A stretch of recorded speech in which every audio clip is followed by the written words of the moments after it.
Selamat malam, Ibu Bapak dan Saudara yang dikasihi oleh Tuhan Yesus.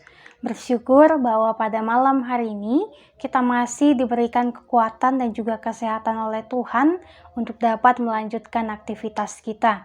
Pada malam ini kita akan merenungkan kebenaran firman-Nya, yaitu dari Injil Matius pasal 13 ayat yang ke-47 sampai ayatnya yang ke-52. Namun sebelum kita membacanya, mari kita meminta pertolongan Tuhan, meminta pertolongan Roh Kudus. Melalui doa kita berdoa. Tuhan, terima kasih untuk setiap penyertaan Tuhan. Pada malam hari ini kami siap untuk mendengarkan dan juga merenungkan kebenaran firman Tuhan yang akan menjadikan kami menjadi anak-anak yang lebih taat lagi kepada Tuhan. Untuk itu sertai kami Tuhan, berkati kami, ini syukur kami. Di dalam nama Tuhan kami telah berdoa dan juga mengucap syukur hanya kepada Bapa di sorga. Amin. Injil Matius pasal 13 ayat yang ke-47 sampai ayat yang ke-52, demikian firman Tuhan. Demikian pula hal kerajaan sorga. Itu seumpama pukat yang dilabuhkan di laut, lalu mengumpulkan berbagai-bagai jenis ikan. Setelah penuh, pukat itu pun diseret orang ke pantai. Lalu duduklah mereka dan mengumpulkan ikan yang baik ke dalam pasu, dan ikan yang tidak baik mereka buang. Demikianlah juga pada akhir zaman, malaikat-malaikat akan datang memisahkan orang jahat dari orang benar, lalu mencampakkan orang jahat ke dalam dapur api. Di sanalah akan terdapat ratapan dan kertakan gigi. Mengertikah kamu semuanya itu? Mereka menjawab, ya, kami mengerti. Maka berkatalah Yesus kepada mereka, karena itu setiap ahli Taurat yang menerima pelajaran dari hal kerajaan sorga itu seumpama tuan rumah yang mengeluarkan harta yang baru dan yang lama dari perbendaharaannya. Demikian firman Tuhan yang telah kita baca. Kiranya melalui firman Tuhan ini dapat menjadi pedoman bagi setiap sulur langkah kaki kita untuk ke depannya. Terpujilah Kristus, haleluya. Selamat malam, Ibu Bapak dan Saudara yang dikasihi oleh Tuhan Yesus. Perenungan kita di malam hari ini kembali berbicara mengenai perumpamaan Tuhan Yesus mengenai kerajaan sorga. Yang kita ketahui bersama bahwa Tuhan Yesus sering sekali menggunakan suatu perumpamaan untuk menjelaskan mengenai kerajaan sorga, mengenai apa makna dari kerajaan sorga itu sendiri. Nah, perumpamaan itu digunakan oleh Tuhan Yesus supaya setiap orang-orang yang hidup di zamannya mengerti maksud mengenai ajaran-ajaran dari Tuhan Yesus ini. Bacaan Injil Matius di hari ini mau mengisahkan mengenai Tuhan Yesus yang memberikan perumpamaan tentang pukat. Nah, pukat ini adalah suatu alat yang dipakai oleh para nelayan untuk menangkap ikan, atau lebih detailnya atau lebih rincinya kita mengatakan pukat ini juga bisa diumpamakan sebagai suatu jala untuk menangkap ikan. Jadi jala yang ditabur ke lautan untuk dapat menangkap ikan dalam jumlah yang banyak. Nah, pukat ini sendiri adalah alat yang dilabuhkan di laut, maka dapat menampung jenis-jenis ikan. Ada ikan yang besar dan ada ikan yang kecil, ada pula ikan yang baik dan ada pula ikan yang tidak baik. Ikan yang baik akan ditaruh di dalam pasu, dan ikan yang tidak baik akan dibuang kembali ke laut. Nah, di dalam perumpamaan ini, lautan dapat diartikan sebagai dunia ini, dan ikan-ikan adalah manusia-manusianya. Mereka yang mampu mengumpulkan ikan adalah para malaikat. Pukat adalah panggilan Allah untuk bersatu dengan Dia. Allah memanggil manusia untuk bersatu dengannya supaya manusia bisa hidup di dalam suasana kerajaan Allah. Nah, Tuhan Yesus datang ke dunia untuk mempersatukan kembali manusia dengan Bapanya, Oleh karena itu, kita dipanggil untuk bersatu dan juga percaya akan karya Tuhan Yesus itu. Kepercayaan kepada Dia akan menuntun kita menjadi orang-orang yang baik dan bisa hidup di dalam kerajaan surga. Nah, perumpamaan tentang pukat yang diberikan oleh Tuhan Yesus ini mengisyaratkan mengenai maksud-maksud yang sangat mendalam. Tuhan Yesus dalam perumpamaan ini mau menunjukkan bahwa Ia mau menarik dan juga memanggil semua orang supaya berada di dalam kesatuan dengan dirinya. Manusia dipanggil untuk berorientasi pada jalan hidup yang ditentukan oleh Allah.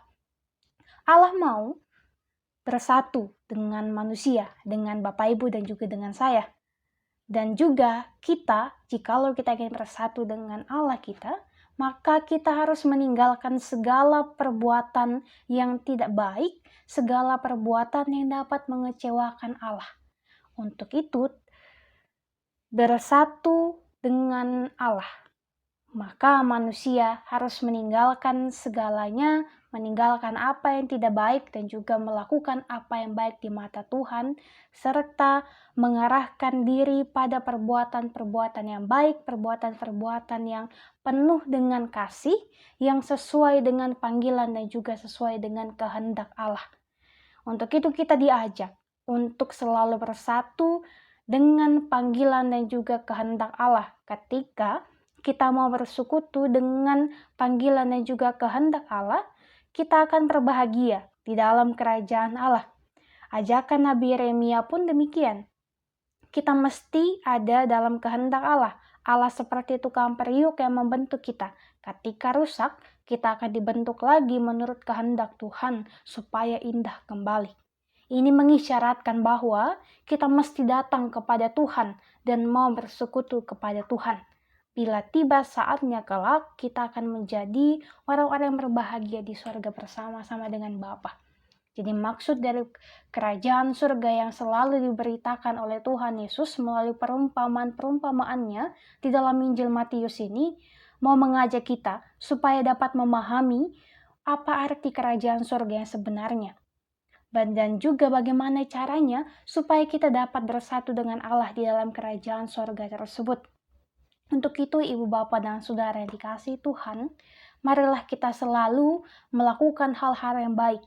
Marilah kita selalu mendengarkan, bahkan membaca kebenaran firman Tuhan, serta menjadikannya sebagai pedoman langkah kehidupan kita, supaya kita dapat melangkah dengan benar ketika kita ingin melakukan perjalanan kehidupan ini. Dan juga Tuhan mau mengingatkan kita sekalian bahwa jikalau kita jatuh ke dalam dosa, maka marilah kita berseru kepada Tuhan. Kita datang kepada Dia, meminta pertolongannya supaya kita dapat dikuatkan. Dan juga kita dapat kembali bersatu dengan Allah kita di kerajaan surganya. Percayalah bahwa kita semua, Bapak, Ibu, dan juga saya adalah pemilik kerajaan surga. Tinggal bagaimana kita di dunia ini, kita dapat menyenangkan hati Tuhan, Sang Empunya kerajaan surga ini. Kita dapat melakukan yang terbaik sesuai dengan apa yang telah diaturkan oleh Raja kita, yaitu Allah kita, Sang Empunya kerajaan surga. Supaya kita dapat selalu melakukan yang terbaik, kita dapat menjalankan perintah-perintah Tuhan dan berbuat kebaikan, berbuat kasih, baik itu kepada sesama kita, keluarga kita, dan semua orang tanpa terkecuali. Tuhan mengajarkan kepada kita untuk saling mengasihi tanpa memandang siapapun mereka. Kita saling mengasihi sebab kita ini adalah anak-anak Allah. Allah yang mempunyai kerajaan surga yang akan memanggil kita kembali. Untuk itu, Ibu, Bapak, dan Saudara yang dikasihi Tuhan, tugas dan tanggung jawab para pengikut Tuhan Yesus adalah terus mewujudkan kehendak Allah sebagai bentuk nyata dari kerajaan surga. Sebagai ataupun bagaikan pukat yang menjaring berbagai jenis ikan, para pengikut Tuhan sebagai penjala manusia mesti sadar bahwa kita ini yang terjaring oleh pukat atau mereka yang mau mengikuti Tuhan Yesus belum tentu memiliki pemahaman yang benar dan juga pemahaman yang teguh mengenai Tuhan Yesus ataupun mengenai bagaimana kita dapat mengikuti Dia. Untuk itu, ketika kita menghadapi berbagai pergumulan yang dahsyat yang dapat memurnikan dan juga memastikan bahwa para pengikut Kristus adalah pengikut yang setia, maka yakin dan percayalah kita akan dimampukan oleh Tuhan untuk melakukan segala sesuatunya dengan penuh sukacita. Bersemangatlah ibu bapak dan saudara untuk melanjutkan kehidupan kita. Marilah kita menjadi penjala manusia yang selalu dapat melakukan yang terbaik, yang dapat menebarkan kebaikan, menebarkan jala kebaikan kita dimanapun kita boleh berada, sehingga kebaikan-kebaikan akan selalu kita tebarkan dan kita pun akan menangkap kebaikan yang akan menyenangkan hati Tuhan. Bersemangatlah selalu, janganlah khawatir, janganlah takut di tengah-tengah keadaan yang sangat membuat kita harus berjauhan, membuat kita harus selalu bersiaga ini. Tetaplah kita saling menguatkan di dalam kasih, di dalam Tuhan, supaya kita dimampukan untuk melewati semuanya dan kita dapat merasakan kebaikan Tuhan, kita dapat menantikan janji Tuhan yang selalu setia, yang selalu baik, dan juga kita akan mendapatkan rancangan yang terbaik di dalam kehidupan kita yang telah ditentukan oleh Tuhan Yesus.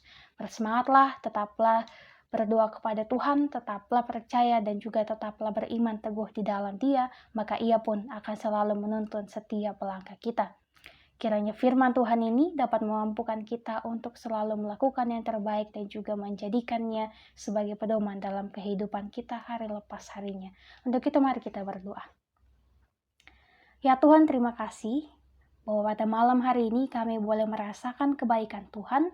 Kami boleh beraktivitas dari pagi hingga saat ini. Kami yakin bahwa semuanya adalah berkat tuntunan Tuhan saja. Untuk itu Tuhan, malam ini kami boleh mendengarkan firman Tuhan yang mengajarkan kami untuk selalu mengutamakan kebaikan dalam kehidupan kami, untuk selalu memahami bahwa kerajaan surga adalah milik kami, dan untuk itulah kami dituntut untuk melakukan yang terbaik untuk menyenangkan hati Tuhan Sang Empunya kerajaan surga itu. Berkati kami sekalian ya Tuhan, ketika kami akan beristirahat, tolong kami, tuntun kami, supaya besok pagi dengan perkenaan Tuhan, kami boleh bangun untuk melanjutkan berbagai aktivitas kami, dan kami yakini dan kami percayai bahwa Tuhan tidak akan meninggalkan kami, dan Tuhan yang akan menuntun setiap rencana-rencana masa depan kami untuk kedepannya, sebab Tuhan telah memiliki rancangan yang indah bagi kehidupan kami. Berkati kehidupan pribadi kami, berkeluarga kami, dan kehidupan kami seterusnya. Ini kami Tuhan, ini syukur kami. Dalam nama Tuhan Yesus kami telah berdoa dan mengucap syukur hanya kepada Bapa di sorga. Amin.